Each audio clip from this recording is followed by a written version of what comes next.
Pemirsa, penggunaan gas air mata dalam kasus kerusuhan di Stadion Kanjuruhan Sabtu lalu membuat 3 anggota Polri ditetapkan sebagai tersangka. 2 diantaranya berperan sebagai pemberi komando untuk menembakkan gas air mata di dalam stadion. Sementara itu, Menpora menyatakan kepolisian RI telah menyanggupi perbaikan regulasi pengamanan pertandingan sepak bola Indonesia untuk diselaraskan dengan aturan FIFA dan PSSI. Mengapa sinkronisasi aturan ini tidak dilakukan sejak lama? Bagaimana membenahi manajemen pengamanan yang melibatkan kepolisian? Saya akan membahasnya bersama dengan Komisioner Kompolnas Yusuf Warshim. Selamat malam, Pak Yusuf. Selamat malam. Baik, Pak Yusuf, tragedi Kanjuruhan telah mengungkap fakta soal regulasi pengamanan pertandingan yang tidak sinkron antara aturan FIFA dengan SOP kepolisian. Kenapa harus ada ratusan korban dulu baru aturannya mau disinkronkan, Pak? Siapa yang paling bertanggung jawab? Yang pertama terkait dengan apa yang telah ditetapkan oleh penyidik yang telah diumumkan oleh Pak Kapolri, tentu ada 3 personil dan sisanya bukan anggota polisi, jumlahnya 6. Itu tentu harus kita apresiasi. Penetapan tersangka itu tentu telah cepat dilakukan dan telah memberikan satu pemenuhan harapan publik. Itu yang pertama dulu yang harus kita apresiasi. Yang kedua, terkait dengan sepak bola sendiri kan sebenarnya aturan yang berlaku itu kan sesungguhnya ya aturan sepak bola. Tentu ini yang dimaksud untuk dilakukan sinkronisasi agar apa yang dimaksud di dalam aturan sepak bola itu dapat diterapkan termasuk oleh kepolisian sendiri. Nah, kalau sederhana ya, aturan sepak bola itu kan misalnya di lapangan yang punya kewenangan, punya kompetensi absolut kan wasit. Termasuk di lapangan itu juga telah diatur siapa yang boleh berada di pinggir lapangan. Sudah otomatis kalau di lapangannya pemain dan wasit.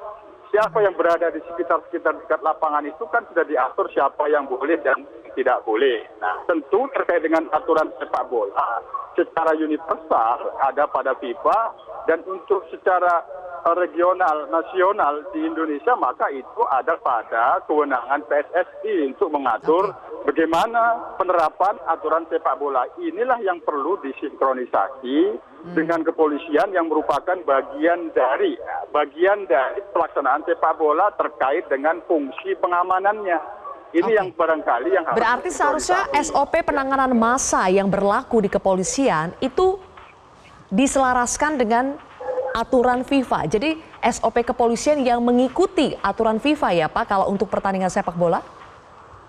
Ya, sekali lagi untuk pertandingan sepak bola tentu aturan yang berlaku di stadion sepak bola adalah aturan yang mengatur pertandingan sepak bola, aturan yang mengatur pertandingan sepak bola di stadion.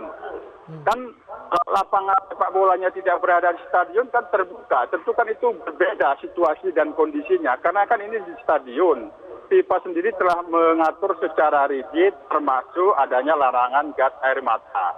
Kan ini yang harus disinkronkan dan diselaraskan agar SOP di dalam pengamanan oleh kepolisian itu semakin kuat dan benar-benar memberikan dan menjamin keselamatan dan tentunya memastikan keamanan itu bisa terjamin oleh pihak kepolisian. Itu dulu, Mbak. Kalau selama ini aturan tersebut belum sinkron antara yang dimiliki FIFA, PSSI dengan aturan kepolisian, itu letak kesalahannya di mana, Pak? Apakah kurang komunikasi, abai, atau lalai? Nah, tentu di sini sedikit saya kemukakan. Sebenarnya nanti akan divalidasi karena ini sudah proses penyidikan berjalan. Sebenarnya kalau kami lihat di rencana pengamanan itu sebenarnya tidak ditemukan ada dalam situasi merah. Apa yang harus dilakukan di dalam penindakan situasinya merah itu tidak ditemukan ada gas air mata. Nah, itu dulu. Jadi sebenarnya SOP di dalam rencana pengamanan itu tidak menerapkan adanya gas air mata. Maka apabila diselaraskan dengan rencana pengamanan yang bermasalah itu dalam pelaksanaannya, yang itu menimbulkan adanya perintah menggunakan gas air mata itu. Yang kedua, untuk pasukan BRIMOB itu sendiri memang perlengkapannya itu adalah termasuk di dalamnya ada membawa gas air mata. Hanya kapan dia digunakan tentu harus berdasarkan perintah. Yang kedua, ini yang akan diselaraskan, apakah kepolisian harus benar-benar semuanya berada di dalam stadion, di dalam keamanan sepak bola itu, atau hanya cukup di luar? Ini yang barangkali yang diselaraskan, Mbak. Sehingga ada pengamanan khusus yang disiapkan oleh panitia pelaksana, termasuk ini nanti akan diatur oleh PSSI yang dimaksud oleh Pak Presiden itu momentum ini kita jadikan transformasi sepak bola Indonesia. Itu yang barangkali harus dipastikan. Baik. Pak Yusuf, teka-teki pemberi instruksi penembakan gas air mata kan sudah terungkap ya. Ada Komandan Kompi Brimopolda Jawa Timur dan Kepala Satuan Samapta Polres Malang. Apakah betul Pak masih banyak aparat yang tidak tahu kalau gas air mata itu dilarang digunakan di dalam stadion, termasuk untuk level setingkat Komandan Kompi dan Kepala Satuan? Kan di dalam penetapan tersangka kemarin kan di antara tiga itu kan satu tersangka Kabak Ops Polres Malang itu kan dianggap mengetahui, tapi itu apakah itu tidak mensosialisasikan, apakah itu tidak menyampaikan. Tapi sekali lagi, kalau kita kembali kepada rencana pengamanan yang kami lihat, tapi sementara tentu rencana pengamanan ini kan harus divalidasi oleh penyidik.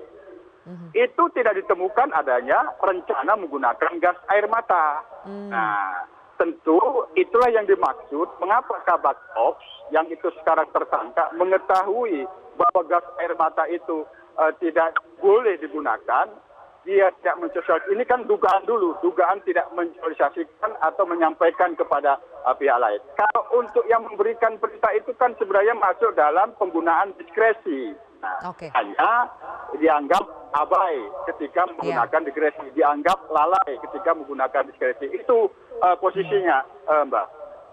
Pak Yusuf, sering terjadi ya instruksi atasan itu tidak sampai ke personil Polri di lapangan. Apakah ini lagi-lagi persoalan komunikasi atau lebih ke insubordinasi, Pak? Gimana? Agak putus-putus? Instruksi atasan itu kan seringkali tidak sampai ke personil Polri di lapangan ya Pak. Itu sebetulnya persoalan komunikasi, misjudgment atau lebih ke insubordinasi? Kalau ini tentu harapannya pengusutan kasus ini dilakukan secara komprehensif, tidak parsial-parsial, apakah itu terkait dengan hilangnya kendali, buruknya komunikasi, ini harus diselesaikan diusut secara komprehensif. Di mana persoalannya, ada rencana pengamanan yang sudah baik, tapi pelaksanaannya menimbulkan ada perintah menggunakan gas air mata. Ini harus dilakukan usutannya secara komprehensif sehingga itu nanti akan ditemukan apakah perintah yang terkait dengan penggunaan gas air mata itu memang murni merupakan diskresi daripada komandan yang memerintahkan itu kepada anak buahnya. Hanya kan ini bukan hanya Brimob ya, kan ada tersangka lain yang itu bukan dari satuan Brimob. Nah, ini apakah murni perintah daripada komandan Kompi itu sendiri atau komandan peletonnya? Tentu ini dalam pengusutan penyidikan. Hanya sekarang ini kan posisinya sudah tersangka. Itu, Mbak. Oke, terakhir Pak Yusuf, Presiden memerintahkan melakukan evaluasi total belajar dari tragedi Kanjuruhan, termasuk evaluasi manajemen pengamanan. Apa Pak yang harus dibenahi dari tugas pengamanan yang dilakukan Polri? Bagaimana yang saya kemukakan di awal tadi, bahwa pengusutan ini perlu dilakukan secara komprehensif, tidak parsial, maka yang harus dilihat terlebih dahulu, bagaimana aturan sepak bola. Nah, inilah yang pasti ke depan untuk melakukan transformasi sepak bola, aturannya itulah yang harus diterapkan sebagaimana yang dimaksud di dalam sepak bola. Bagaimana pengamanan pihak kepolisian itu kan merupakan hanya bagian dari pelaksanaan. Ini yang tentu harus diselaraskan. Yang sebagaimana dimaksud dalam temuan data kami, sesungguhnya kan Kapolres sebenarnya sudah memberikan satu perubahan waktu, jangan bermain siang, jangan bermain malam. Hari. Aturan FIFA sendiri kan sebenarnya yang sekarang sudah disampaikan dari FIFA kepada Pak Presiden itu batas maksimal tidak lebih daripada pukul 5. Artinya apa yang disampaikan oleh Kapolres untuk tidak bermain malam itu sudah memenuhi standar. Itu yang yang salah satu bentuk yang harus kita lakukan evaluasi ke depan bahwa rigid aturan yang dimaksud di dalam sepak bola itulah yang harus kita selaraskan, harus kita sinkronkan dengan SOP pengamanan kepolisian ketika diminta untuk terlibat dalam panitia pelaksanaan yang fungsi pengamanan pertandingannya, Mbak. Baik, Pak Yusuf. Jadi kita tunggu nanti hasil investigasinya selengkapnya seperti apa. Kemudian aturannya harus disinkronkan dan yang terpenting adalah implementasi dari aturan itu nanti kita harus pantau juga seperti apa. Terima kasih anggota Kompolnas Pak Yusuf Warshim telah bergabung bersama kami di Prime Time News hari ini.